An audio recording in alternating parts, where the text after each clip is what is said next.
안녕하세요. 지금부터 NCS 전기전자 커플링 해석 방법에 대해 설명할 태성SNE 이재방 매니저입니다. 설명 순서는 커플링 해석에 대한 설명부터 NCS 일렉트로닉스 데스크탑 ADT에서 커플링 해석 방법, 그리고 워크벤치에서 커플링 해석 방법 순서로 설명하겠습니다. 이번 챕터에서는 커플링 해석에 대한 전반적인 설명을 진행하겠습니다. NCS에는 다양한 피직스를 사용한 솔버들이 존재합니다. 그중 이번 설명에서는 연료동 솔버와 전기전자 솔버 간 커플링 해석에 대해 설명하도록 하겠습니다. 전기전자 제품들의 구동을 에너지의 흐름으로 표현한다면 현재의 그림과 같을 것입니다. 입력한 전력만큼 출력도 나와야 하지만 실제로는 그렇지 않습니다. 반드시 손실이 발생하게 되고 작동 중 발생하는 많은 손실들은 모두 열로 전환된다는 가정으로 해석을 진행합니다. 전기전자 솔버에서 계산된 손실, 로스는 연료동 솔버에서 발열량, 토탈 파워로 적용이 됩니다. 전기의 흐름을 계산하는 방식과 열전달 계산 방정식의 차이로 동시에 계산은 불가능합니다. 전기전자 솔버에서 사용되는 지배 방정식인 맥스웰 방정식과 연료동 솔버에서 사용되는 지배 방정식인 나비어-스톡스 방정식입니다. 해석하고자 하는 솔버에 따라 지배 방정식이 독립적으로 적용되어 있습니다. 아직까지는 전기전자와 연료동을 동시에 해석 가능한 지배 방정식은 개발되지 않았습니다. 그러면 NCS는 어떻게 전기전자 솔버와 연료동 솔버 간 커플링 해석이 가능하게 만들었는지 설명하겠습니다. 예전부터 프로파일을 이용한 연성 해석은 많이 사용했었습니다.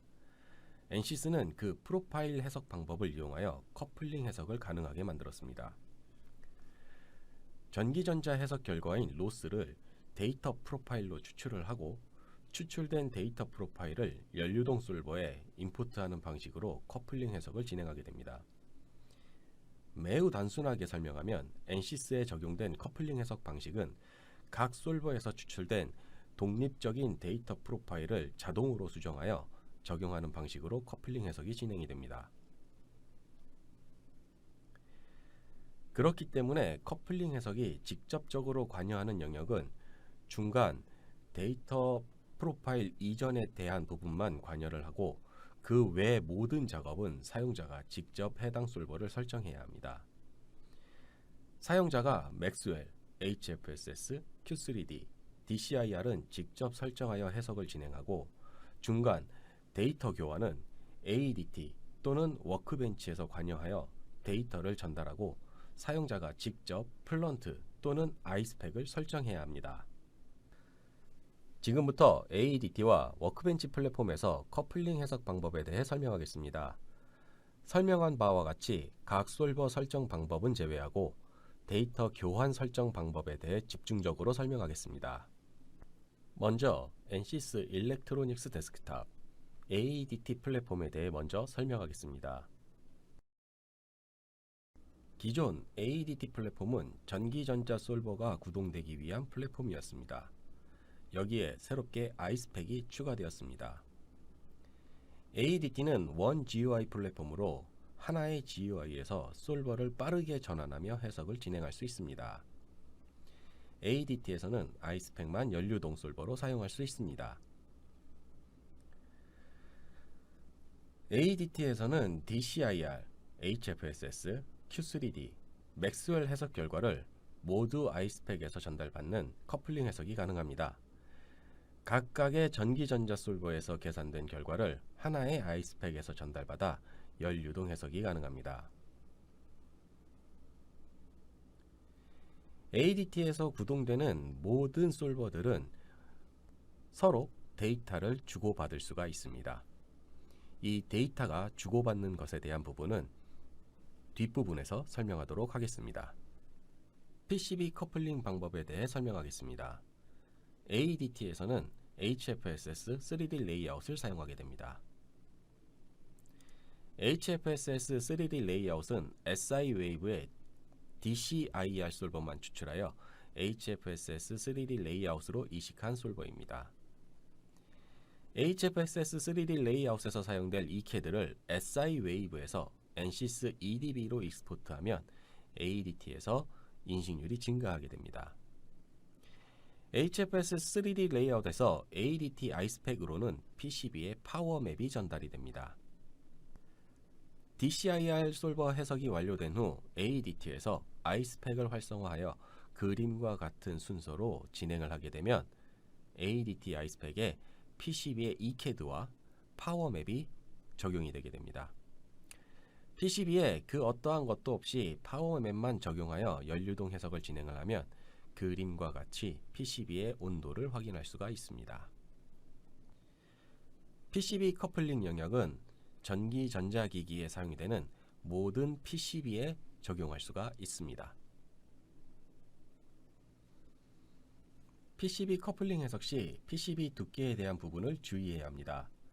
MCAD에서 모델링된 PCB와 ECAD에서 설계된 PCB 두께의 차이가 있습니다. 이 두께 차이를 조정하지 않고 해석을 진행하게 되면 PCB 위에 실장된 부품들과 간섭 또는 간극이 발생하게 됩니다. PCB 커플링 해석 전 반드시 PCB 두께를 조정 후 해석을 진행해야 합니다.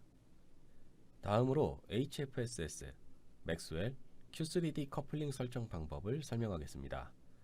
이 세 개의 솔버는 데이터 교환 설정 방법이 동일합니다. HFSS, 맥스웰, Q3D 해석을 진행하고 ADT에서 아이스팩을 활성화합니다. 활성화된 아이스팩에서 그림과 같은 순서로 진행을 하면 HFSS, 맥스웰, Q3D와 커플링 설정이 완료가 됩니다. 여기서 HFSS, 맥스웰, Q3D의 DC 또는 AC 해석에 따라 볼륨 로스 또는 서피스 로스를 임포트해야 합니다. 볼륨 로스와 서피스 로스는 ADT에서 자동으로 판단하여 적용합니다. 추가적으로 HFSS, 맥스웰, Q3D에서 사용되지 않는 형상, 예를 들면 히트싱크, 하우징, 쿨런트 유로 등도 ADT 아이스팩에서 추가적으로 모델링하여 해석에 적용할 수 있습니다. HFSS, 맥스웰, Q3D에서 데이터 프로파일을 추출을 하고 아이스팩에 데이터 프로파일을 자동으로 임포트를 해주게 됩니다. 여기서 HFSS, 맥스웰, Q3D 형상의 좌표와 아이스팩 형상 좌표가 일치해야 합니다. 그림과 같이 좌표를 기준으로 데이터 프로파일이 적용이 되므로 형상 좌표가 반드시 일치해야 합니다. 이제 여러분도 ADT에서 HFSS, 맥스웰, Q3D, DCIR과 아이스팩 커플링 해석 설정을 할 수가 있게 되었습니다.